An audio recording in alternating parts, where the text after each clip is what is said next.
On this episode, as me and Neal Driscoll dive fin too deep, have the Miami Dolphins put themselves in a bad position, specifically in the first and second round, in terms of keeping their draft day options open. Hey, it's the fallout of Calais Campbell going elsewhere and potentially losing Terron Armstead. We'll talk about that. The Miami Dolphins, they've scheduled a 30 visit with another top defensive tackle of the 2025 NFL draft. We will talk about that. Also, are the Miami Dolphins done in free agency until the 2025 NFL draft concludes? We're going to talk about all that and so much more. Do me the favor, smash the like button, subscribe if you are new, and as always, let's get into this one.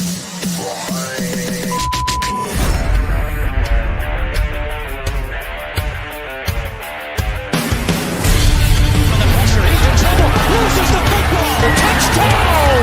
Got it! You have got to be kidding me. Jalen Waddle has a Dolphin touchdown. And he will score! Field down the near side, man open. Touchdown!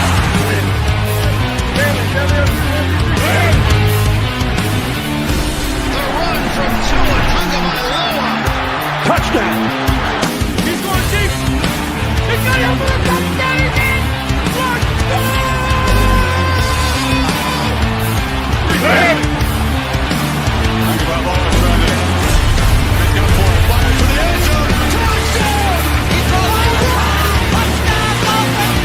Beautiful day to be a Dolphin fan. Let's go!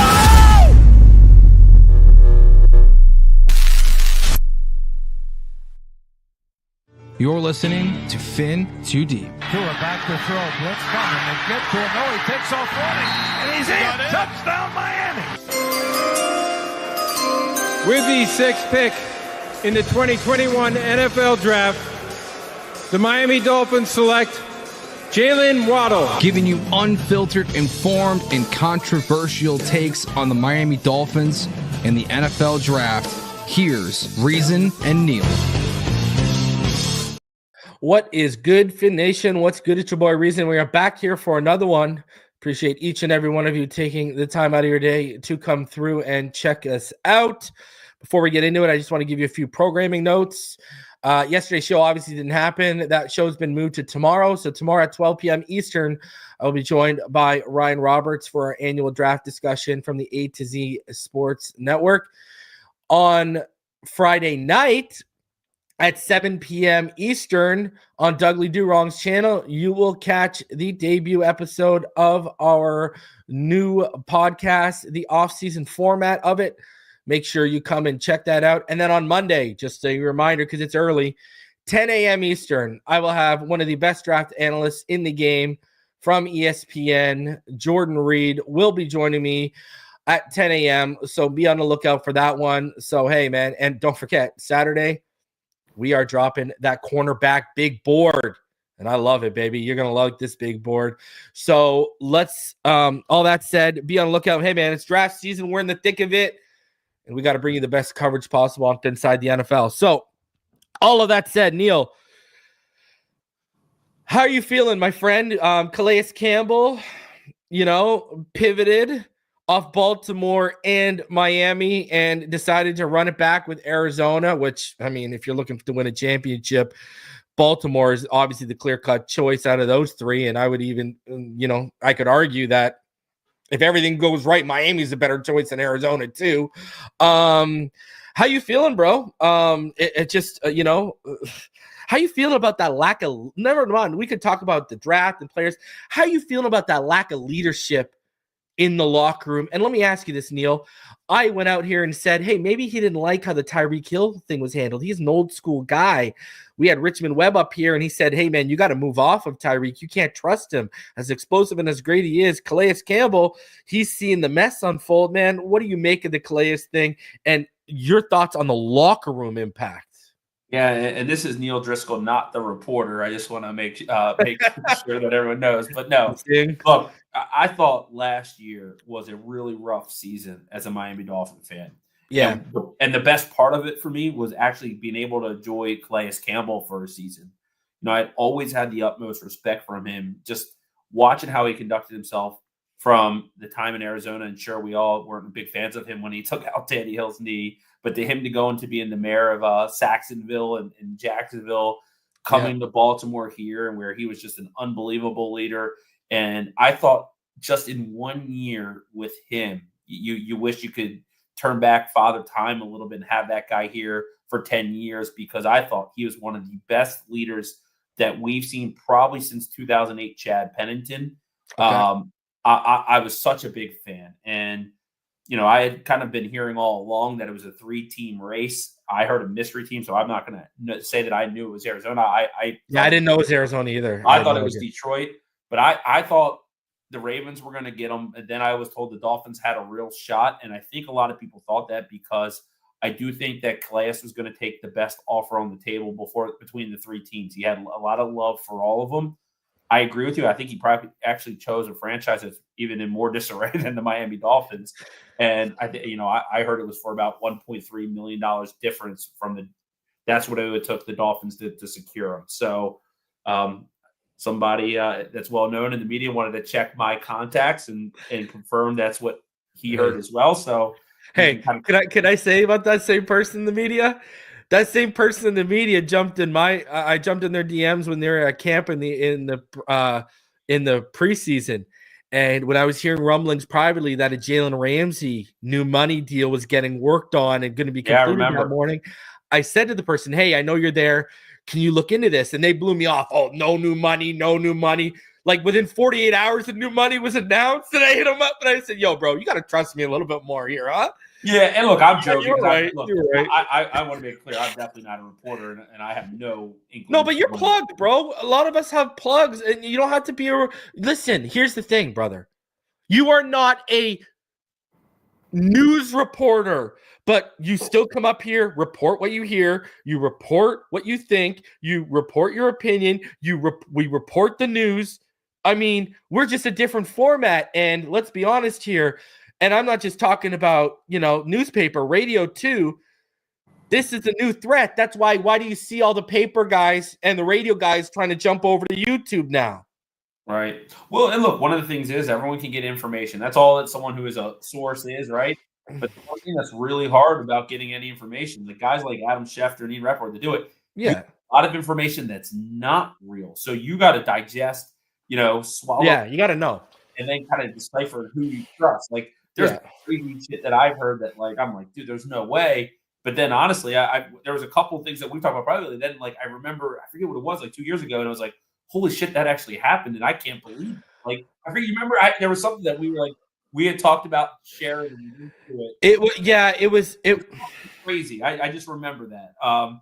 But look, it was the Ramsey thing. It was, remember we heard that they were wasn't it when we heard they were sniffing around trading for Ramsey at the deadline, and then they ended up getting. Was that it? It was something like that. Something like that, man. It's funny. I chart a lot of this in notes, so I could go back and find out. Yeah. But long story short, what this Calais thing tells me really though is, what is the Dolphins' strategy for 2025? Right?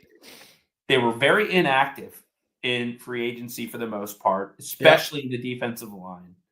Yeah. They have decent draft capital, but let's be honest, I think they can only get 2 key contributors in this year's draft with the draft capital they have, and maybe at the defensive line. Are you talking about the defensive line? Just maybe. 2 guys at picks 13 and 48 that I think can come in and start right away. You can find good depth later, 98 and stuff like that, but it's one of those things that I don't know what their plan is, man, because to lose Calais Campbell over $1.3 million doesn't seem like their forte. It's crazy, especially when you're telling everyone and putting the message out clearly through the media how much you want him back. They were making sure that a lot of journalists were regurgitating it. And by the way, speaking of reporters, I want to make this clear. And I've said this from day one, and I'll say this from day 2. The Miami Herald has the best guys. I do think Barry and Omar are the best at what they do. I think Barry's the top dog. I've said this. Barry's awesome. Barry is the elite of the elite when it comes to South Florida media, in my opinion. So it is what it is. I also, hey, Darlington's the man. Cam Wolf was the man, right? He came up through those. So, there's a lot of great people that have come up through there, but I just want to make that sure. I'm not throwing shade across the whole thing. We're joking here, man. We're just jabbing, bro. I always respect Omar because I think his style is different than everyone else's. Yeah. And he doesn't, him and Barry are a very good contrast. It's good to have, it is. And I see too often like fans taking jabs at beat writers for having opinions. Like, guys, like that's what their job is to create controversy, to create dialogue. Like, you get clicks. They want to. There's a guy here in Baltimore that used to rip Ed Reed named Mike Preston. His whole life, he ripped Ed Reed. If you rip Ed Reed, what's your bar? Because Ed Reed's the best defensive player. Well, and how controversial is what's his face out there? Works with CBS. I'm drawing a blank. Insider. Remember, he reported I don't know why his name's slipping about him because, Jason? There's a personal connection there. Lockeforma? Yeah. Look at how controversial he is. And he said a ton of stuff. And you could go to the Miami Dolphins locker room. He said a ton of stuff that ended up being spot on during the Flores regime that people just like. And he just hated, and he's hated in Baltimore, isn't he? He's hated in Baltimore. Well, he's very tough on the Orioles, but hey, I'll tell you what, I don't know how wrong he is because. Bro, how about my Jays starting to win a little bit, huh? What's going on here, bro? Orioles are going to be wasting the season. Did we flip teams, Neil? What's going on? For me, it's all about the Ovechkin goal chase. That's all my life is right now. All my teams are letting me down, man. But no, I honestly like. Hey, don't worry, bro. When he passes that, when he passes Gretzky's number. I'll make sure to tweet out how many shots it took him compared to how many shots it took Gretzky. Don't worry. But you know what? You know what I was shocked though is that they're on pace to do it on like the same exact schedule. From like but bro, have you looked at this shot? We're talking like double the shots, bro. You know what? That's how Kobe was. I don't even think Gretzky's the greatest goal scorer. I think Bossy was, bro. Go look at Bossy, bro. That guy's shooting percentage. Unless you're in like the 30s or 40s when this stuff was ridiculous, Bossy's shooting percentage was through the roof. And how many years did Bossy play? If Bossy would have played 15, 16 years, Bossy would have been untouchable. Untouchable.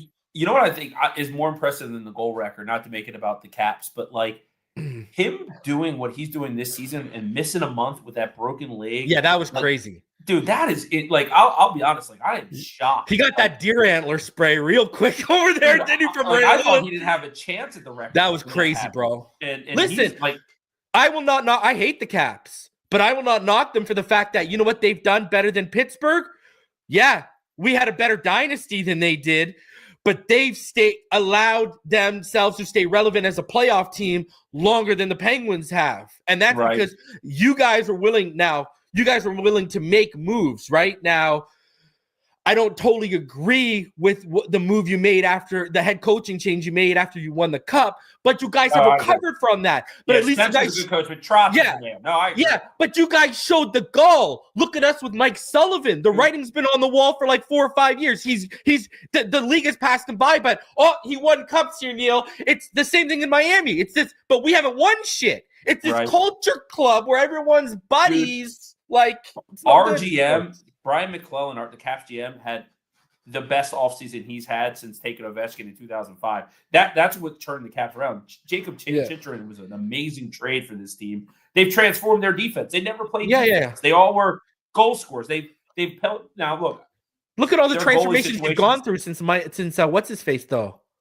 What was his face? What was that? He led the couple years. He led defensemen in points.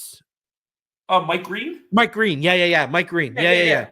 Look at the evolutions you guys have gone through defense, though, right? Oh, yeah. Green was a goal scorer, but, man, he was finesse on D, right? Yeah. But then you made the shift. You guys went and got Brooks Orpik from us, and you tried to make the shift to being more physical and tough. Remember, I was there for the game where Brooks Orpik earned that contract when he had 6 hits on one shift in a Stanley Cup final game. You guys tried to turn to that physical presence, right? You said, okay, the finesse ain't working. Let's go, Yeah, we'll see. The Caps look good all season. They've won one in their last 5, and their goal you guys have been a little shaky. Yeah, we'll see. We'll see. I don't want them to win the President Cup because I think it's a jinx. We'll see. Yeah, but like on the Dolphins note, man, I don't know. I don't know where they're heading. it's interesting to me. It does look like they have their eyes ahead on 2026 a little bit more than 2025. Yeah. Does that mean they're looking at life after maybe Tyreek, maybe after Tua? But I don't know, man. Because I've seen other people say that, bro. Okay, and I do agree that the pocketbook has tightened a little bit. But is that true, or do they really believe this team, when they're healthy, is that close to being a contender because they believe they're closer to the 2023 version if they have Chubb, Phillips? They probably think they got it with Weaver as a coach. They know their linebacking core is better. Okay, your cornerback too is a mystery, but you still got tons of bodies outside of Cater Code because he's more of a nickel. Like, they're probably sitting here thinking, yeah, if we stay healthy, we're going to be right there vying for the – like, I felt like from the get-go, and I talked about it on this channel, it didn't feel like we were operating for 2026. That was never in my mind.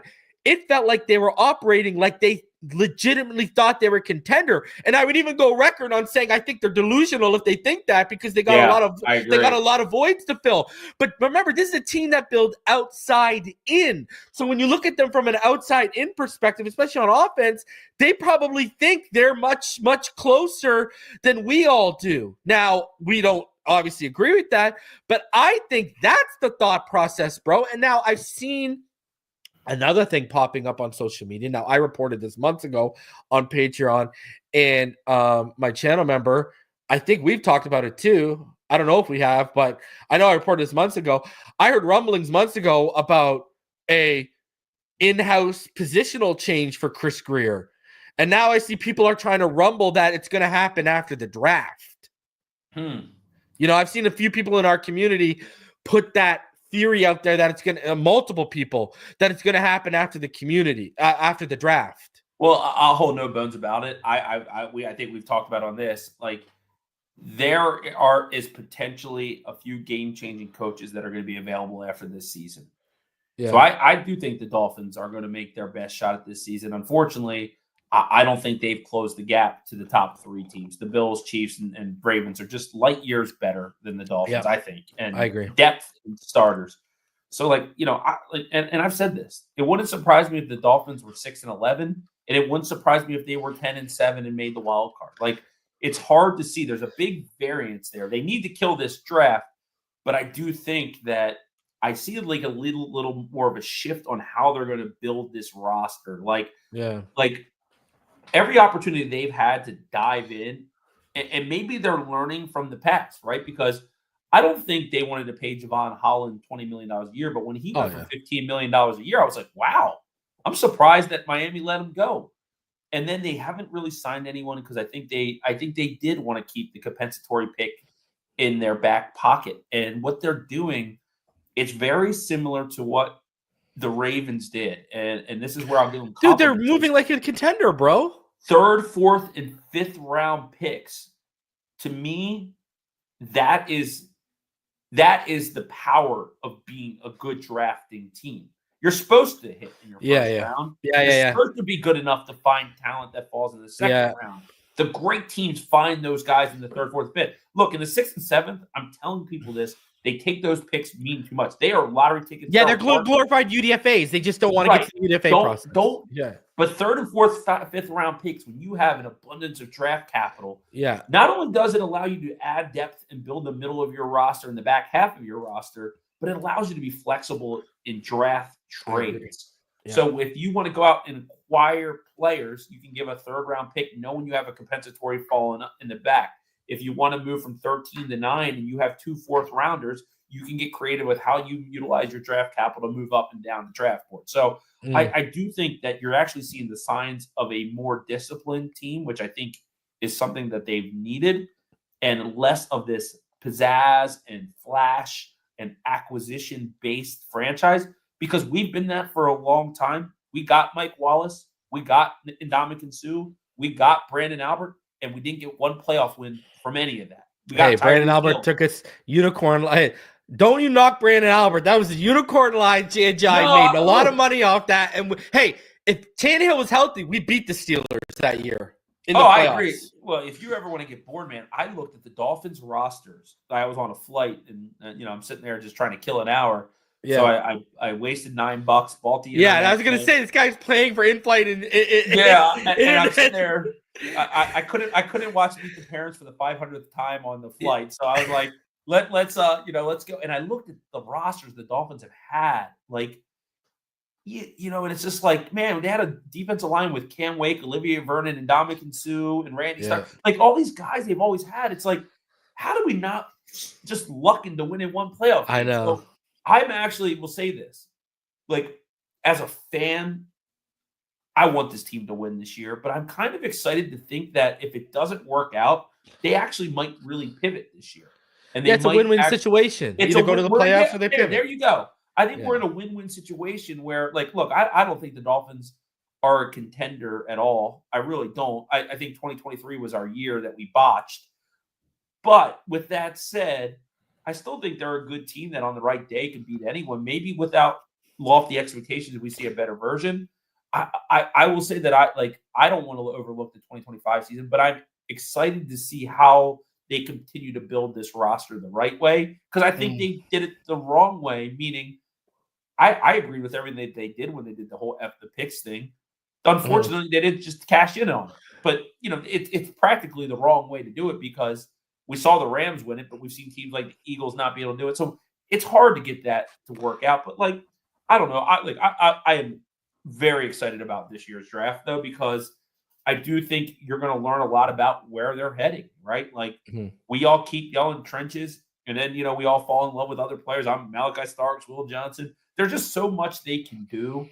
Go get good football players and let the rest work itself out, right? Like, that's what I want to see. And they got cap space. They can go sign a couple vets. Well, I don't think we'll talk about that in a bit. But what were those three teams you named that they hadn't caught up with yet? I think it's I will continue to put the Chiefs there until someone knocks them off. Buffalo, I think, is the second, and the Ravens. And I'll say this, man, like, but let's stick with those three in the AFC. You guys just stick with those three. They're the only three that are, like, crazy ahead of us. But look at But where does it start? Let's start philosophically. How are those teams built? What do those three have? What do those three have in common compared to how we're built? And I'll simplify it even further. Those teams are built from the inside out. We're built from the outside in. Right, 100%, dude. 100%. Now, you can get into the drafts and the et cetera, sure. But when you just start at the basic fundamentals of the philosophy of how to roster build, those three are successful in the AFC. They have built the formula, but we've sat here and said, well, we're going to go against the formula and we're going to create our own formula and gung-ho, let's go. Yeah, and the low-hanging fruit in that comparison, because I know people are going to jump on it, is the quarterbacks. And look, Josh Allen, Lamar Jackson, and Pat Mahomes are all better than Tua, but it's deeper than that. Like, trying to put one person as a scapegoat on why this team's not achieving what it is, like, to me, that's tired. Well, okay. Well, I'll say to that to people. Let's go to the NFC. Jalen Hurts is not the passer Tua is. How are the Eagles built? If you put Tua behind that Eagles offensive line and with those weapons, that's why I don't buy this, bro. Detroit's there too. Yeah, Detroit there too with Goff. Look at how successful these teams are, bro. Like, and that's the thing that it comes back to me. Like, look at how. Listen, we can give Brandon Shore credit when it's due. We can give these guys credit when it's due. But look at, I'm sick and tired of, well, you paid the quarterback, well, you paid the two receivers. Look at what they've done on these teams with handing out these big money contracts. Just where they haven't cheapened their wallets is on the defensive line and the offensive line. And when they've had to cheapen their wallets, I go back to your earlier point. They've been out ahead of it with draft picks, right? Landon Dickerson, Jalen Carter for Fletcher Cox, basically. What a trade-off that ended up being. You know what I mean? Like they get guys in house, so when those veterans are good, they're good to go. But what the problem is, we've been trading off a lot of these assets and those are the assets we needed to supplement these holes. Like, yeah, they made the AJ Brown deal, but what big deal besides that have the Eagles made? Did they make a Bradley Chubb deal? Did they give up all those picks in a Bradley Chubb deal? You're right. No, you know what I mean? And look, I'm not letting Tua off the hook either. He needs to be better, and he needs 110%. But with that said, like it's not as easy as me just slamming one player. Look, bad teams are bad teams. The Cincinnati Bengals have Joe Burrow, who I think might be as good. Yeah, but look at how they've tried to invest in their offensive line. They just whiffed on guys, but they've spent money. They've spent draft picks. Yeah, but where I'm going is like what they did this offseason, they followed our sentiment of paying Tyreek and paying Waddle by paying Chase and by paying T. Higgins. And, it's going to cost them a guy like Trey Hendrickson. And I think what's going to happen is they're going to devalue the trenches. They've devalued the defensive side of the ball, kind of like we have as well for a while. Like, sure, they've got a couple playoff wins, and Joe Burrow did have that one amazing run. But with that said, like the Bengals are following the Dolphins route, and I think the smart teams are going the other way. Like we'll learn a lot about the Dolphins because I can want Malachi Starks and Will Johnson, but I'm not making the pick. If the Dolphins are smart, they're going to take a defensive line trench player, an offensive line to solidify it. They're going to start building in the trenches if they're going to start to get it. And like I evaluate as a fan of the draft players, and I create boards and I like certain players, but if I'm building a team, who I might draft might be different. Like I will say that. Like if I'm on the board at pick 13, I'm not going to take a guy like Jedi Barrett, even though I think he's a good football player. I'm going to say, I'm going to say this. I'm going to say, give me a guy that's going to solidify one side of the football in the trenches. If it's Will Campbell, if it's Kenny Grant, whoever that player may be, I'm going to do that because this team needs. What's the whole moral of this whole offseason been? We got to get tougher. We got to get more physical. We know that, right? We know that, and we got to do it. But you still have to be very strategic on how you draft because then you just can't be one-dimensional where you're at 13 and somebody that does fall in your lap is not one of those players.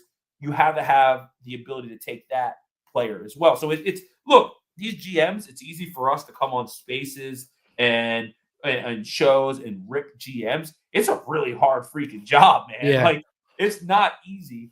You got to be able to project too, right? And you also got to trust that your coaches can develop these players. Yeah. Right. You got to coach. Well, speaking of development, what did you think of Milton getting traded? Like, Russell says he's pissed over Milton rookie deal, $6 million for Zach. What did you think about that trade? It was basically Joe Milton in a 7th to the Cowboys for a 5th. 2 years ago, he was my number one sleeper in the draft, and it's kind of like what I think about Jalen Milroe. I don't care what they can't do. I care what they can do. And if you have good NFL coaches that can develop, like, look, Joe Milton, all he did was run around a lot in the preseason, right? Mm-hmm. But there's athletic intangibles that you can't teach. There's arm talent that you can't teach.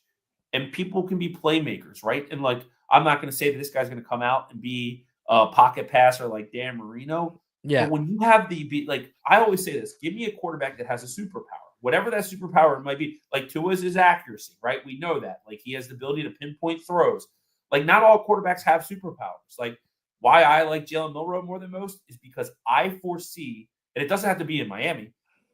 If a team like the Baltimore Ravens or Pittsburgh Steelers could draft Jalen Milroe, that guy's going to be a household NFL name, in my opinion, in 5 years.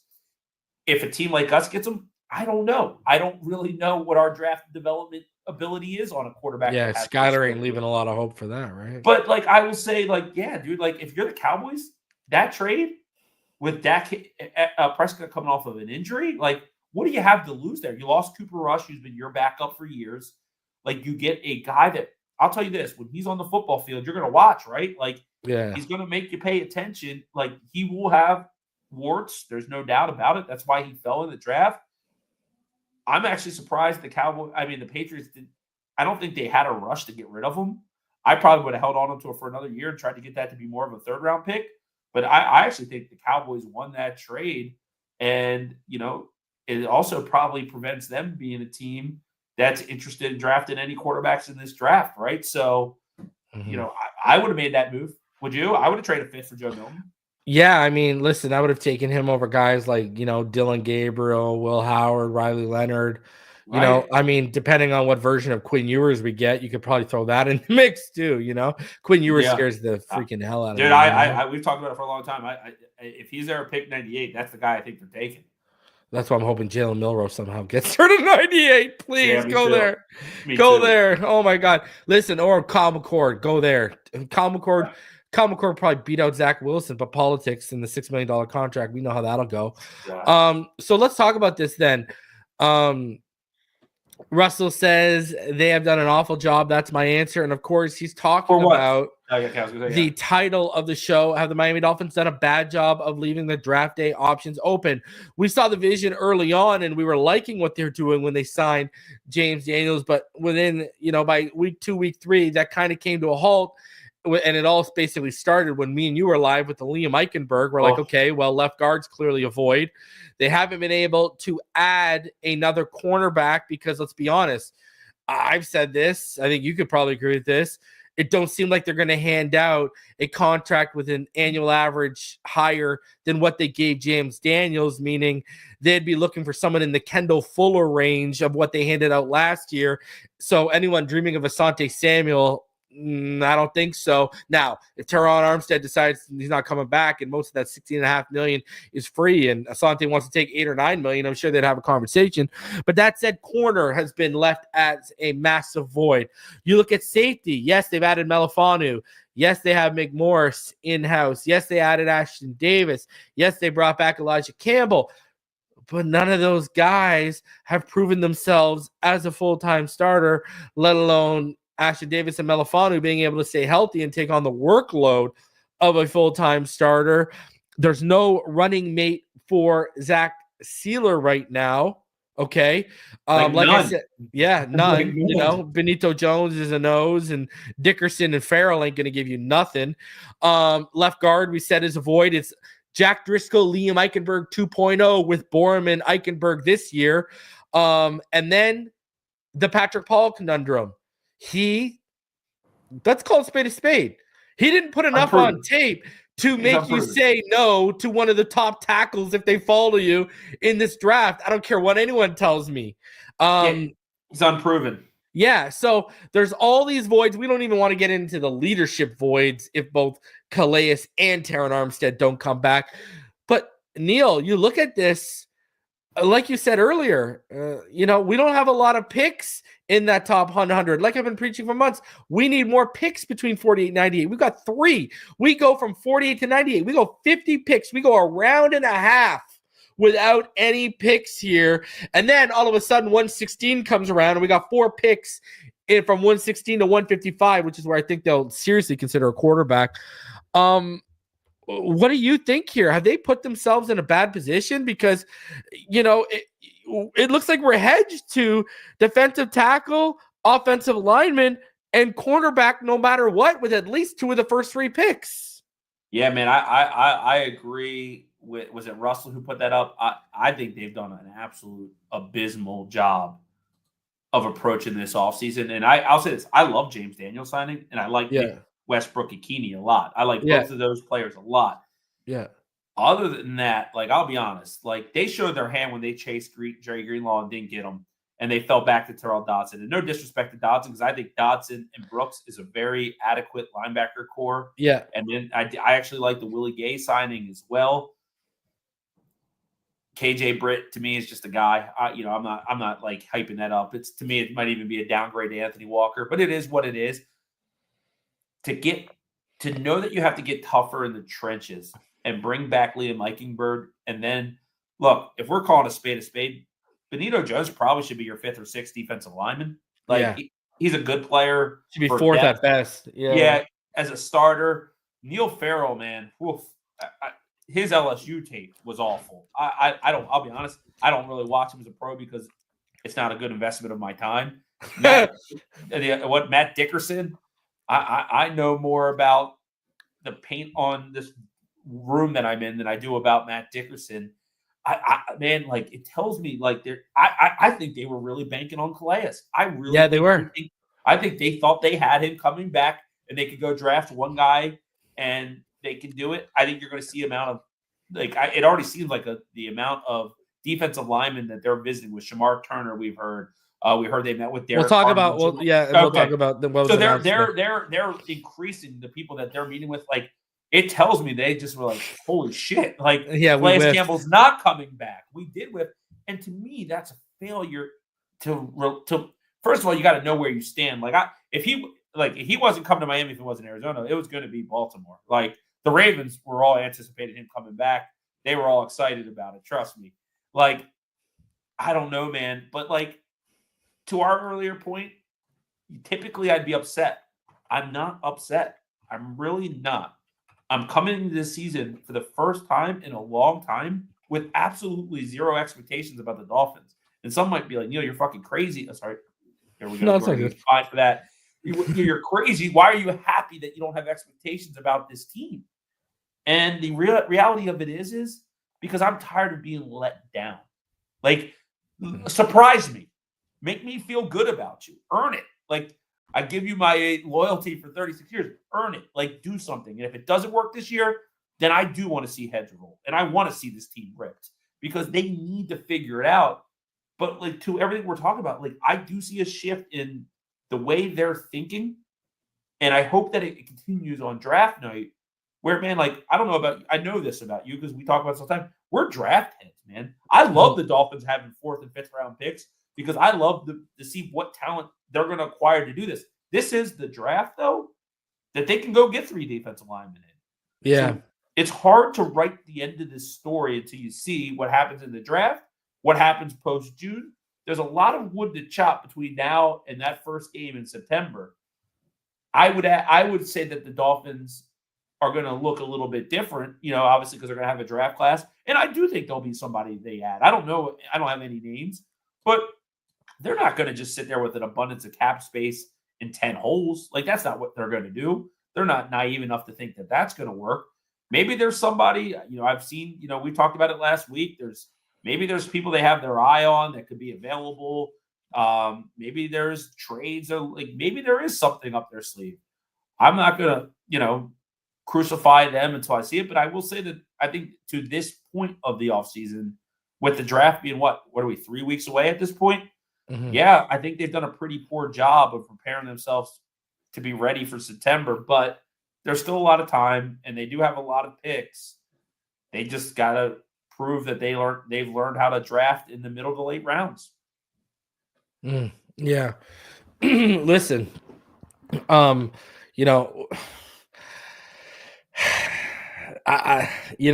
just feel like we're in a situation where, man, like, you could have been in a situation where you made yourself flexible enough where Will Johnson falls you at 13, Kenneth Grant slips to the 20s, and you could have moved back up. Yeah. Like you could have put yourself in these positions, but now you're in a position where, to a point you made earlier, I think you need to hit on 13 and 48 need to be starters. And I think at least 98 needs to be a snap count eater and contributor. And you might even want to throw 116 in there. But now they put themselves in a position where you might have to take a defensive tackle at 13 and 48 and then return at 116 and take a guy like CJ West maybe, or add someone else. I would love that. Like West at 116. I think for me, man, it's the roller coaster. Like, we all were like, damn, we might be in some cap trouble. Then they got Teron Armstead and Bradley Chubb to agree to these highly reduced deals, and then they had all this cap space. And then we knew they could restructure and create $42 million. And maybe I was naive. I just thought they were going to roll, create $70 million of cap space. Well, I get not doing Tua, but you could have. Yeah, I get not doing Tua, but you could have at least extended Brooks and Sieler and created like another 11 or 12 million on top of what you really have. And they make sense because they're going to be here potentially for a long time. Yeah, Aaron Brewer too. You would have added 2 more years to each year of his salary to get $4 million in instant savings. Like, I thought they were kind of no-brainers. No, what if? You know what I'm worried about, bro? What if they don't get out ahead of Sieler and the money? Dude, I was literally just to say my worry is that if the season's off track at the deadline, watch them move Zach Sieler. Or what if he asks he's one of the few bright spots like he was last year and says, okay, I'm going to stay here. Look at what Christian's making. Look at how good I've been since Christian was left. I want 20+ million. Dude, Zach Sieler, I think it was Brian Baldinger that put this out. Like, I think he's one of the only defensive tackles in all of football that have back-to-back double-digit sack seasons. Who said that? Who? Brian Baldinger. He had like really? It was like last week he did a write-up on, or like one of his video things on Sieler. And dude, like, man, like I worry that he might not be here for the long haul. I really do. And I'll be honest, at this point, he's my favorite Dolphin. Like, he's definitely top 3 for a little me. bit for me. Yeah, I'm a big Zach Sieler guy. I love that he's like developed here. I love a guy that exceeds his expectations. But man, that is very hard to think about because they should have by now. Yeah, I would have done it right now. They're create cap space and you like, I don't get it. Look, let's just put it in our everyday lives. If you work a job and you outperform your pay, and you see others around you getting raises and you never have, how do you feel? How do you feel? And listen, I try to lock him down for like 18 to 20 million right now. Dude, look, Tyreek Hill's the best player on this team still. Waddle's up there. Zach Sieler is a top 5 player on this football team. And guys who are saying they might have tried, no. This is something we would have heard about. Like, and I'm not even publicly. We would have heard rumblings about this privately, man. And that's where, like, part of me, maybe they're not looking ahead to 26. That's maybe the wrong way to say it. I think maybe they're letting. This is the Titanic. Yeah, the guys playing that piano. Like got your a couple point, rafts, and they're going to see if they can save this. And it's like your point about the deadline. Can he get us assets if it's going south? Yeah, and that's so. What I would compare yourself is if this season, if they're like 2-6, the Tyreek noise is going to amplify. Oh, buddy, the Zach Sieler amplify. I think Jordan Phillips could be a trade candidate, or not Jordan, Jalen Phillips. If they're, I think Bradley Chubb is a guy. I think Jalen Ramsey's a guy. If this is what they're doing, I'll actually applaud them. If they're saying, listen, we invested in all of you guys. We gave you the contracts. We gave up the draft picks. You have to prove it to us. And if you don't, we're changing direction. When you talk about win-wins, me as a fan will have way more faith in this franchise if they finally realized they don't have all the answers. And they have to be able to adapt if things aren't going their way. One of my biggest problems with this franchise is their inability to adapt. And if they show that, I don't give a shit if this team's 3-14. I want this team to learn how to be a good NFL franchise. I don't care about records, players, contracts, my loyalty to players. I'm tired of riding that. Yeah, but my thing is, bro, if this doesn't go right, is your solution going to be like what I've heard? Is it going to be Brandon Shore being the new GM and Chris Greer being pivoted out of somewhere else and Mike McDaniels kept in power because he works well with Shore, Ross? Or are you just going to promote Brandon Shore's not going to want the job and you're going to promote, a Marvin Allen or what's his face that we just brought over? The guy from the Raiders. Remember, he was the intern GM? Well, I'll tell you, I haven't even shared this with you. Who was my number 1 GM candidate all offseason? From Pittsburgh. Andy Weidel. Yeah, he didn't interview for one position. You know why? Because a certain head coach is probably going to become available, and that's going to be a package deal. And that would be what my backup plan be for Miami. Tomlin and Weidel. That would be my plan for Miami. Yeah, Chad Kelly's the other one. But I'm worried about Ross doesn't like change, bro. He hates it. You know what, though? I don't know. Like, I agree. I 100% agree. And they passed on Tomlin once already. Now, I know Ross and Tomlin have a good relationship now. But I'll tell you, won't you respect the shit out of Stephen Ross if he finally dropped the hammer and said, all right, playtime's over? Like, you guys are making everyone go. Yeah, you're making a mockery of me. Like, he's that babysitter that you've had that's awesome. And you like him because you go sneak beers in the backyard because they're not looking at you. You know what I mean? But again, okay, we bring in Weidel and we bring in Tomlin.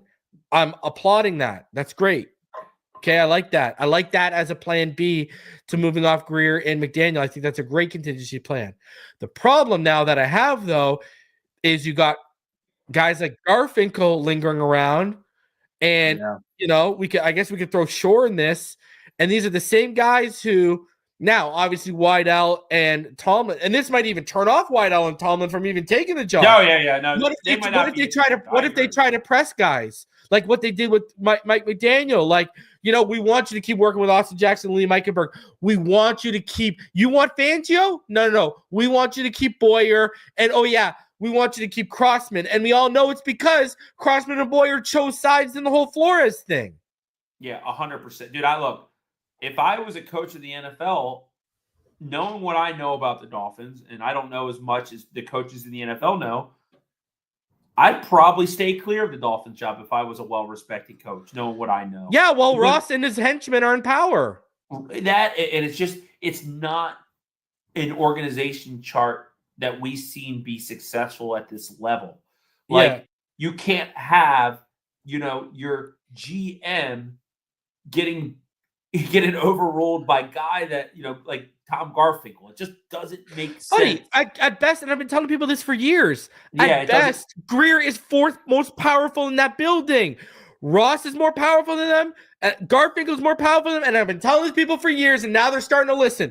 Brandon Shore is more powerful than this guy, bro. Think of this. You got to look at this. You got to answer to all these people. And out of all three of those people, Neil, excuse me, sir, which one is the football head? Yeah, right. 100%. Like, seriously, bro. It's broken, man. And you know what's Where's the football head? I'm just saying. You know what's sad, though, and sucks as a Dolphins fan? I think we all were kind of hoodwinked to think that they actually finally figured it out. Like, I in 2023, heading into that season, I was in awe of the work they were doing. And I actually think they had the talent. I don't know if now I do think it. But over the last 2 years, I don't think their failures were I don't think it was talent related. I think it was more organizational flaws in infrastructure. I 100% think that. Down to the coaching. And I, you know what? To answer our question that I started, this one of the first things I said, being on an airplane and looking at all these rosters, that's been the problem all along, man. That's the answer to the question. All these coaches we hired have been 1 year, first-time hires. Joe Philbin, Cam Cameron, Brian Flores. These coaches can be manipulated because they're so hungry to get their first opportunity. They can be manipulated by a bad organization. Yeah. Then you overpay to get a guy like Vic Fangio in, and I'm not going to take him off the hook either, because I think he wanted to be in Philadelphia all along. But I do think that he got a taste of the way that Mike McDaniel ran his team in the locker room, and he got a sniff of the Dolphins front office and probably was like, I ain't never going to win here, man. Get me out of here. And it sucks because, to your point on those top three franchises building the inside out, I even think it's a step bigger than that. Look how fine-tuned the Eagles – look, I saw Howie Roseman yesterday saying that if you have domestic violence, you're not going to be on their board. It doesn't matter. Like, to have such a rule that you follow and to be so disciplined to follow that is hard, man, because talent wins in this league. But you see teams like the Eagles, the Ravens, the Bills, the Chiefs, the Lions, like these teams just get it, right? Yeah, they draft, they develop, they maintain those players, man. Yeah, but look at what these teams are, and you can throw the Steelers in there too. Look at what these teams are able to do with the non-domestic abuse guys, but that have character issues. From Jalen Carter with a DUI that had someone pass away, to look at what the Chiefs and how they've been able to cover up the receiver problems. Look at Tomlin again, what he's been able to do with AB, Le'Veon Bell, Pickens. With guys who were serious. You knew they had serious. Like, I love Pickens coming up, but he was low on my board because it was so evident how clear the character issues were, right? And look at he maximizes his potential, but keeps the issues low. But then when the issues start to bubble, they know when to cut bait. They don't stick around and say, you've got us by the balls, because it goes back to your infrastructure, because these teams have draft philosophies that have been in place for 20 years and how they take offensive linemen, how they build the trenches, how they build the linebacker core. I mean, the AFC North is, we can go to the Ravens and Steelers. They're beautiful at doing that kind of stuff, bro. The Eagles have had, screw Howie Roseman, since Andy Reid was there. Look at how well they've drafted offensive linemen in the trenches on both sides, bro. These teams have they have philosophies and ways of drafting and ways of building their rosters that are like bred into their franchises for 20 plus years. They've known their identities, and they bring in new guys, but they don't change their identity. We're over here, we still haven't figured out our identity, and it's been 20 plus years since Marino retired. Yeah, the Ravens won a Super Bowl when one of their best players in franchise history, the guy they have a statue in front of their stadium, was accused of murder. Right? Right. Like that is how an organization can overcome, when you're built from the wrong way out. And I wasn't there in Atlanta. Brian Billick, their coach, took all the bullets for Mr. Ray Lewis during that time, and that would cripple the Miami Dolphins having one of their best players. Yeah, but bro, look at Robert Kraft ain't screwing around now that he's tasted good ownership, good front office structure, and championships. Look at how quickly he's willing to turn things over to try and find the right guy and get things going since Belichick left. And at the dismay of a guy, Jared Mayo, that's probably going to be a Ring of Honor player. Yeah. But hey, it's what's best for the franchise, bro. Boom. Brian, what's best for the franchise? Boom. You can all go. And honestly, man, it's a lot bigger than the names on the back of the jersey and the checks that you write to people, man. It's about having a well-oiled machine that is kind of plug and play for the right people. That's it, man. It's organizational failure that's continued to haunt this team for 20 plus years. And it's going to take a special hire to come in there and change that. And we gave Tua blame earlier, Justin. We said he needs to stay healthy. He gets his blame. Yeah. But I don't think we win 11 games last year, brother. No run game. No, let's be honest. That defense in that second, look at Tua's lights out in Buffalo against Buffalo. That defense didn't get a stop for the last 40 plus minutes of the game, brother. I mean, we had one of the worst EPA performances defensively and special teams wise, while Tua had one of the best EPA performances ever against the Bills in the Sean McDermott era. And the bad special teams and bad defense cost us the game. And then you go to Arizona. We should have won that game. What does Raheem Mostert do? You know what I mean? And the defense wasn't that great either. Let's be real there. And look, you're not paying attention. If you for me, Tua's under the microscope as much as any player on this team this year, and I'm more than willing to draft a quarterback in the first round next year if he doesn't deliver. So the excuses for me on Tua are not. I just do think it's crazy when he is pinpointed as the only problem in this team, and we act like he's a threat. Tua Tagovailoa, at worst, is the third best quarterback in his franchise history. At worst, that's the facts. What's he got, a 94 QBR since he's entered the league? Sure, he's made of glass. He gets hurt a lot, but when people sit there and say he's trash, Dog, where have you been for 30 years? Bro, if Marcus May makes 2 tackles, that season might go different. Don't put it on Tua. I'll give you both of them. Yeah. Remember that third and 2? Kyler Murray had him dead to rights, whiffed. Kyler got the first down. They ran out the clock. We would have got the offense, would have got the ball back to score in the final minute and a half of that game.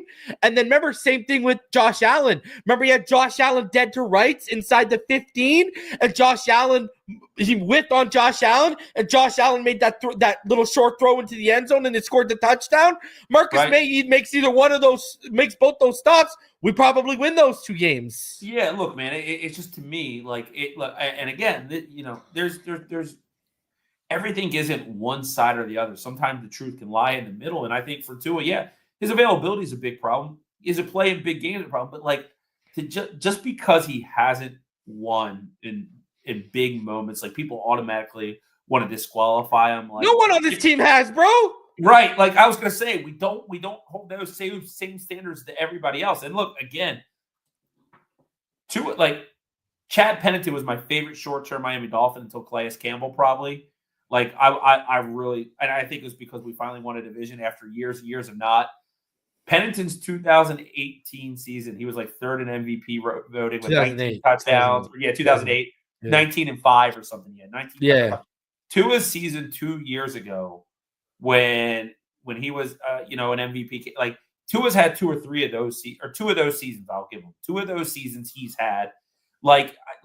again, and I'm all about finding another quarterback in 2026 if this goes away. I am. But like I just think that he is the easy target for people because of the failures. But there is more things to blame wrong with the Dolphins than things that you can say are assets or strengths. Like, it is a collection of failure. We make decisions as a collective. I agree. Everything that is failing is a collection of failure. I agree with this. And I will say this, like, you don't think that the Pittsburgh Steelers right now would like to have a Tua Tagovailoa instead of Mason Rudolph leading that team? Like, did you see what Omar Kelly wrote in his article at the owners' meeting? Apparently, someone at the owners' meeting said to him, let me find it. I can find the exact quote. But someone basically said to him that if Tua Tagovailoa was available, yeah, we'll take him right now. Like, I have a feeling that Tua is going to be a guy that if he didn't work in Miami would end up in a team like Pittsburgh. Yeah, I could see that happening 110%. Okay, here you go. This is the quote. There's a trade market for Tua Tagovailoa. This isn't an April Fool's joke. This is a reality in a quarterback-starved NFL. Quote, if they don't want him, we'll gladly take him off their hands, said one NFL coach, speaking on the condition of anonymity at the NFL's owner meeting. I mean, look, dude, I mean, we're not going to sit here and go 1 through 32. I don't care how much you hate him. It's hard to come up with. You think the Saints wouldn't take Tua Tagovailoa right now? There's not 16 guys you can name better than him, and I'm just being lenient on the hate. Like, you can say he's a middle of the pack guy. You can say he's a middle of the pack guy that flashes top 10 ability. I'm not going to argue, but to act like he's complete trash to me is ridiculous. It's just it's an over statement of a situation. Yeah. It's just overhating. So let's keep it going though. I want to show this because you were starting to get into it, and I really want to talk to you about this class. As we get closer here. I'm sorry. The D lineman. Yeah, I love it, dude. It's a beautiful class for the Dolphins' needs. It is. Yeah. So here is what came out today from Marcel. Yes. Now, people just caught on to Shamar Turner, but Tony Pauline had that like last week, bro. I don't know why I reported that before it started making its round on Twitter. I reported that last week. Tony Pauline had that we were meeting with Shamar Turner. So while people were talking about that this week, I already had that. But anyways, per source, the Dolphins are hosting DT Alfred Collins for a 30 visit. Massive need on the defensive line after Calais Campbell's departure. And a massive is a perfect word to describe Collins, former DT. He's 6'6", 332 pounds, second team All-American. What are your thoughts on a guy like Alfred Collins? I think this is someone you probably have to take at 48, realistically.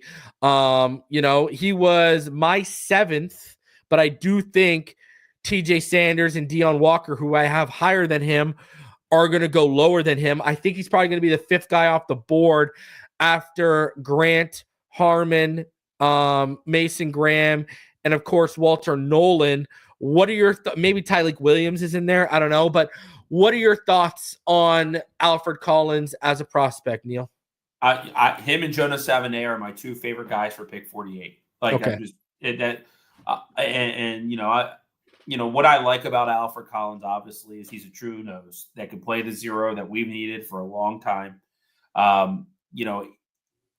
personally would probably take Savaiinaea over him. I'm just being, I agree, because I think that solves your offensive line. I really do. Just that. Yeah. And even with the concerns about Patrick Paul, give me Daniels, Savaiinaea, Brewer inside. I'm good. But yeah, I love Alfred Collins as a guy that makes a lot of sense for Miami. Obviously he has measurables that you can't teach. He's got tremendous upside. I think he has a great ceiling, but I think what's beautiful about him is you can count him as a day one player, right? Like what he does isn't really hard to teach. Get out there, be bigger, be stronger, stop the run, right? Like that is what Alfred Collins is going to do at the next level. I think it makes all the sense in the world for the Dolphins to be interested in him. And I'd be surprised if he's a guy that the Dolphins didn't have on their radar. He makes too much sense for them. At pick 48, and I see some people say, oh, he won't be there. Man, we can't live in that world, man. Like, the draft is an imperfect science. People fall. And there's a chance Walter Nolan falls, and that could push him back too. But, I mean, you're talking about a guy with like top end length and size. Original like 34 and 5/8 inch arms. You got like an 85-inch wingspan. But what's more impressive is he knows how to use it, and you especially see it when he stacks and sheds, right? Like, and he loves that long arm shed move to get by a blocker. But yeah, man, I agree with you. I mean, you're talking about a guy, power too, bro. I just think he doesn't offer you a lot as a pass rusher. None, barely. But like everything we've talked about, it's like these are the guys the Steelers take. These are the guys the Eagles take. These are the guys the Ravens take. These are the guys. And I think he's one of the best run stoppers in the entire draft, Neil, not just at defensive tackle. Well, and look, I would say that one benefit that we also took of last season is that Anthony Weaver's a pretty damn good defensive coordinator, man. And let him get his fangs into some of these type of players and develop them. And I'm telling you, man, like this is another thing that's a good sign of building a team in the right direction, man. Like he is a guy that obviously has a lot of love. You know, for me, like my comp, I was looking through my notes. My comp was Travis Jones, who was a guy that the Ravens took from Connecticut and is now a household name for them. Like he just got unreal play strength, tremendous length. Look, and some guys that have that God-given size, let's be honest, they're not easy to move. And I think that's one of the things that the Dolphins have needed. And I really appreciate Zach Sieler's ability to be so adaptive to who's playing next to him. And we saw it with Christian Wilkins. And I even part of me wonder when Wilkins would Sieler fall if he was even better with Calais Campbell. Like, build him around some of these young guys. And man, I'll tell you, man, like I think he makes a lot of sense. But as we're going to continue to talk about, there's a lot of good defensive linemen that are going to be for the striking range of Miami. You know, listen, I know one guy we're higher on than a lot is Kenneth Grant. He's my DT1. I believe he's your DT1 too. I love him. You know, I mean, I think it's, I saw some people arguing, Walter Nolan thing there. Man, I think, I saw some people say Walter Nolan has a higher upside. I think Kenneth Grant has a higher upside. You're talking about a guy who's had, he's just starting to take on heavy snaps in his career at Michigan, and it's only going to trend up. And you know what? Can I say this, Neil? If you think Kenneth Grant is a 2-down, 0 or nose, you haven't watched Kenneth Grant, bro. This guy, go look at his play against your Penn State fan. You remember when he ran down Allen? Where was he? He was like a 3. Allen, he was like a 3 tech or like a 4-eye. I forget the lineup, but he wasn't a 0. This guy, when you're talking about, and he's down to 332, he's not at 350, 340 anymore. He can kick out into 3 out to the 4, I think. This is a guy who can move around the interior, and you look at the power he has. I'm telling you, the pass rush upside to this guy, he is good. Man, it shouldn't even be an argument whether he can be a 3-down player in the NFL. I think it's crazy that that's even an argument right now, bro. Obviously, that's the trajectory his career is headed right now. So I think that's nuts. Now, I love Walter Nolan. He is my DT3. The character concerns are what in Miami they scare me. They scare me. And I think it's going to boost Derek Harmon a little above him. Now, you said Alfred Collins. Listen, I'm sorry. At 48, if we have an address guard, bro, I need Jonas Avenea. And if he's gone, bro, I need Donovan Jackson. And sticking with the defensive line, go watch. And I had some clips in when I did the big board. Go watch Derek Harmon against Donovan Jackson in 2023. And Donovan Jackson was turning them, opening lanes. It was no issue against Derek Harmon for Donovan Jackson. Get me that guy who can give you left tackle flexibility. Same with Jonas Avenea at 48. I do like Alfred Collins, though. I would be okay with 48, especially if you don't get DT at 13. But my dream is this, bro. I don't know if you saw it. It was in Fields Yates' recent. That was right. Will Johnson, Jonas Avenea at 13 and 48. I think that'd be a home run. But I spoke about it earlier, Neil. What if Will Johnson follows you at 13? Top 5 player in this draft, top 3 if he stayed healthy. He wouldn't even be in range for us. And what if Nolan or Kenneth Grant are still there in the 20s. Would you entertain 100%. packaging 48 with picks from next year, not from this 100%. year, to move up and get one of those guys? Because you could walk away with Kenneth Grant and Nolan as well as Will Johnson, or you could flip it around. If Mason Graham or Kenneth Grant are there at 13, you take them, and then you take a Trey Amos, or maybe even I don't think Azariah Thomas will fall to you, but if you or Siobhan Revel could be there. Now I know he's more of a slot potentially, but he offers special teams upside. But my point is, you could flip those, or you could come out with a corner and a defensive tackle and finish off your defense at 13 and 48. But then we're at the impasse, Neil, where you haven't added a guard. Well, I'll say this. So, like, on my final big board, Kenny Grant was my 4th overall player. That's what I think of Kenneth Grant. Yeah. I had Will Johnson as 8th. I do factor in injuries as part of that, but I think Will Johnson is a stud. And then I have Malachi Starks as my 6th best player. If you have the ability to parlay draft picks for the future to get 2 of those guys and walk around round 1 with the eyes of being increase your defense, come out of this draft with 2 bona fide starters that are high-level starters, like, you got to make the move. And what I think was going to be really interesting is if Will Johnson, Malachi Starks, and Kenneth Grant are all there at 13, because I'll be honest, like, you got to go Will. The more and more the draft creeps up, it looks like all 3 will be there. Like, I mean, man, it's going to be a tough. You have to take Will, bro. I agree. I think the only ones that can really make you, like, I get it. I think the only ones that can really make you think about taking someone else, Neil, are if Membo or Will Campbell are on the board. Well, look, they'll take Will Johnson because they value corner. Like, that's just Chris Greer. But like, the one thing that I will say is that I think Will Johnson was supposed to have a workout on the 14th, and if I'm not mistaken, did he push it to the 21st? Oh, who? Will Johnson? His pro day? I think private workouts or whatever? I think he pushed his private workout a week, which scares me. That makes me think that his leg might not be ready. And look, again, he's only at 13 because of injury. Will Johnson. Whoever gets Will Johnson, I think it's the Dolphins, the Falcons at 15, Arizona at 16. They're going to get a steal. He's one of the best players in this draft, bar none. He's a top. He's my number 1 corner over Travis Hunter. I think he's a better overall cornerback than Travis Hunter. Yep. I mean, see, that's where the pick 13 comes into play here, man. The Dolphins have to get that pick and make it a home run. And all 3 of those guys are home runs in my book. Jedi Barron, Derek Harmon, Tyler Warren, some of these other names I've heard thrown out just are not home runs to me, man.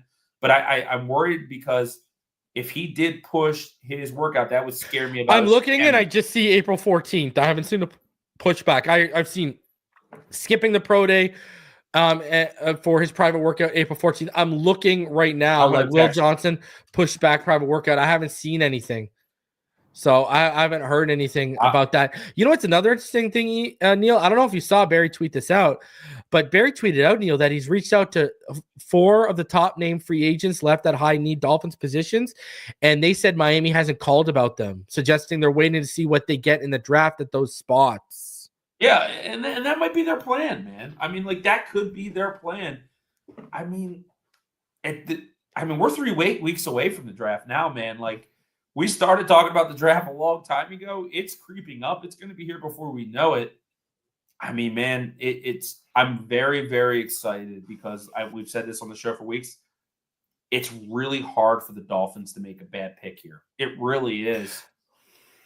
Listen, I'm telling you. But don't overthink the draft. Don't overthink it. That scares me a little bit. Don't overthink it. Not Michael Williams. Like, no, not Jalen Walker. Don't make that no. I think it's Will Johnson or, like, man, listen, if Will Campbell or Membo are falling there and they're at 8 or 9 and you don't know, and people are speaking like it sounds like Armstead might not be coming back. If that's the case, bro. Yeah, well, here's the domino that's going to change the whole draft, man. And my prediction is that Shedeur Sanders is going to have an Aaron Rodgers-like fall. Yeah, he's falling.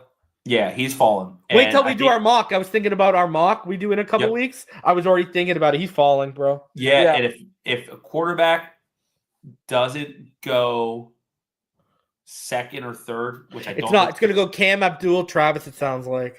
100%, right? That's exactly how I'll have it. So what does starts that at 4? New England, they're going to go Membo or Campbell, I think. Will Campbell, because I think he's better on the left side for them, which is their bigger need. right? 5 at Jacksonville. Mason Graham. It's a Mason Graham. They could go Membu. They have Walker Little there. They have what's the young guy they drafted from Oklahoma, Antoine Harrison. Yeah, they have guys. So 6, like I think Gentry's chalk for them. That's what I think it's. Yeah. And then I think if that happened, man, like the Jets are working out Shamar Stewart. I kind of take him, baby. Go. That's why. But the smart money for me would be then to get Membo and pair him with Fashanu and have 2 great bookends. At 8, I do think Carolina is going to go with Jalen Walker. I think they like him. They let go of Shaq Thompson. I think that, I've seen the Frankie Luvo comparisons. Frankie Luvo play. Yeah. Carolina, right? The Saints are where it gets interesting for me because they could go Shador or Dart. I think they go Dart and I think they go quarterback. And I would love that. The Bears at 10, like they're kind of in no man's land there, right? So we'll see. The guy that's going to help. They want GT to drop to them. I think the Bears do. Oh, 100%. The guy that's going to help the Dolphins, I think, is when the Cowboys take Matthew Golden. I think they're going to reach. Yeah, but what does San Fran do, bro? Because they could take Will Johnson and lost Javarius Ward. Yeah, well, I think that's our biggest competition to get Will Johnson. I mean, to get Will Johnson is San Francisco. Yeah. San Francisco, like, they have 3 clear needs to me. Offensive tackle, Trent Williams is, 37, 38? You didn't have Membo going, by the way. Oh, to the Jets. Oh, yeah, you did. To pair Fashanu, yeah. So, dude, that's where I get, and I'm like, holy crap. I don't want him, but, Ted McMillan, if you're moving, hey, bro. That's an interesting skill set to pair with Waddle, right? Yeah. Complete red zone threat that we haven't had in a long time, right? Yeah. So then you got him, you got Malachi, you got Kenny Green, Barron, you got Will Johnson, you got Jedi Barron. I mean, man, Kelvin Banks, some people really like a lot. You got guys there. Bro, people are really high on Josh Simmons, eh? His injury scares me. Yeah, I don't know, bro. I think I'm a bold, bro. Donovan Jackson will be the better pro. Dude, I love Donovan. Donovan Jackson's the best offensive lineman in the college football playoffs. Period. He's phenomenal, bro. He kicked out the left tackle, man. Do you think he gets to the second? It's hard, man, because he offers that flexibility, Neil. I think premium. Booker goes before him. I think Gray Zabel goes before him. Follow us, baby. Jonas Avenea is going to be there at 48. I hope so. I've seen some mocks from some serious big boys where he's going in the 20s, bro. Someone scheduled a meeting with him today and that I was worried about at the end of the first round. I forget who it was I saw, but yeah, I will say this, man. If you left this draft with any of those guys on my birds, Grant, Starks, Will Johnson, at 13, they're all A+ for me. They're my guys. Yeah, I agree. They're my 3 guys in this draft. And you got Jonas Avenea, who I think is my 19th or 20th overall player at pick 48. The rest of the draft for me is just grocery shopping for the future and depth. And I'm good with that. And I'm good with it. You get a guy at 98, you double down on offensive line. Do you get a safety there? Maybe if you get a guy like CJ West, like you alluded to at 114, sign me the hell up all day long. If you leave this draft with 3 defensive linemen that you've taken in rounds 1, 3, 5, do what you got to do. But I will say this. I think the absolute home run pick, as much as I like Kenneth Grant, I don't know what the future is for Jalen Ramsey. I don't. I think Will Johnson would be going 5 overall at worst if health was turned off in Madden here. You got to trust the Dolphins doctors, and damn, if you're a Dolphins fan, that's a hard thing to do, right? But I think Will Johnson in I want him, baby. That's what I want. I think in 3 to 5 years, he's Pat Surtain too. Oh yeah, agreed. He has potential to be the best player in this class and defensive rookie of the year. Watch if he stays healthy. Who's a sleeper that no one thinks is going to be in a first rounder, but someone takes him? I'm going to give you 2. I'll give you 2. A guy we met with, Shamar Turner. That makes sense. Dude, I was literally going to say Shamar Turner. Wow. And I'll give you a guy that I'm really high on because you'll see on my cornerback big board, Trey Amos. I think 110%. Trey Amos, there's a chance that he could go in that first. You know what I mean? And I'll tell you this much: if Siobhan Revel didn't have the injuries, Siobhan Revel would go in the first two probably. Yeah, Siobhan Revel's got a little Richard Sherman to him for me. I like the guy. I'll give a name out there who absolutely killed it at his pro day this week. Is Carson Schwessinger from UCLA. UCLA. I think there's a team, I've heard we like him, bro. I reported on my Patreon and channel members. I've heard we like Carson a lot. If you're the Rams at 26, I would take him before I took the corner Maxwell Hairston from Kentucky. Buddy, if I'm the Rams, I'm hoping Jackson Dart falls to me. Yeah, well, look, that's my hot take at the end of the first round is that two teams trade up, one for Dart, one for Shedeur. I think that's what's going to happen. And I think because of that, as a Dolphins fan who would take Jalen Milroe, I think the unfortunate name is that he probably goes up. Name. Yeah, I think he's going to be called. And Shuck. Yeah, I think both of those guys are actually going to be picked in the top 40 to 45 picks. Yeah, I think a lot of teams view Shuck as the most pro-ready. But all right, guys. Right? Yeah. Braden Whedon scenes. All right, guys. I'm going to be back tomorrow, 12 p.m. with Ryan Roberts for our annual draft discussion from A to Z Sports. At night, go over to Dougley Do-Wrong's channel. We're debuting our new podcast. Saturday, I'll be live with my cornerback big board. And then on Monday, 10 a.m. Eastern, something for your morning coffee. Me and ESPN draft analyst Jordan Reed will be live, and we'll be discussing the draft. That's awesome, dude. Jordan's great, man. He's awesome. Man. He is awesome. Like that. So, I'll tell you this right now. Mel Kiper loves Jordan Reed. So yeah, he's the man. Mel, who's been the godfather of the draft, man. Good for that. Fins up, baby.